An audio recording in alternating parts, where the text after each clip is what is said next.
So what's up guys? Kamusta buhay? So ngayong araw nga pala, magbabarnis tayo ng kubo. Ito nga pala yung unang nabili ko sa unang sahod ko sa pagbabarko. Bali magwa 1 year na nga rin pala yung kubo sa December. Kaya medyo may mga nabubulok-bulok na mga kahoy at kailangan ng barnisan. Dito nagbubukas na nga pala ako ng barnis para gagamitin ko pang ipahid sa mga kahoy na nabubulok na. Binasa ko pa nga kung pwedeng inumin kasi medyo nauuhaw na ako, kaso negative. Kulay toyo, baka maalat. Ito nga pala yung likod ng kubo guys. Yun yung part na mga nangingitim na parang pinapamahayan na ng alay. Kaya kailangan mo nang punasan ng barnis para kahit papaano ay humaba naman yung buhay ng kubo. Dito nga guys, ay nagsimula na ako magpahid ng barnis. Binirisan ko na lang parang time basta time yung mabilis.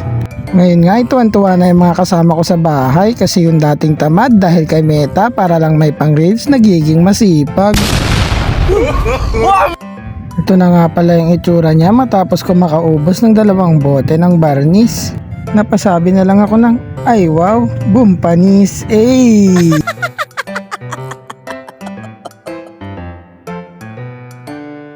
At matapos ko nga makapagbukas ng 3 bote pa ng barnis, tinuloy ko na nga ang pagpapahid. Inabot na nga pala ako ng init. Kaya yung batok ko, naging gatas na choco. Ay hindi, choco na gatas. Kubo nga pala yung naisip kong bilhin kaysa mangupahan. Kasi naisip ko yung upa ngayon nasa 5k to 6k na kada buwan. At least sa kubo, isang down mo lang ng 60k, pwede na pang matagalan. Ayan nga pala guys ang aming munting tahanan. Sobrang lamig pa niyan sa madaling araw, parang naka aircon kahit naka number 1 lang yung electric fan. Yung likod nga lang pala muna ay natapos kong barnisan kasi inabot na ako ng tanghalian. Medyo mainit-init na rin kaya pinili ko na lang tigil muna.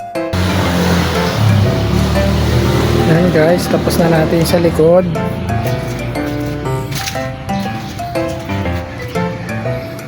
Tumingkad yung kulay niya. Nice one. Lipat naman tayo sa loob guys, sa loob.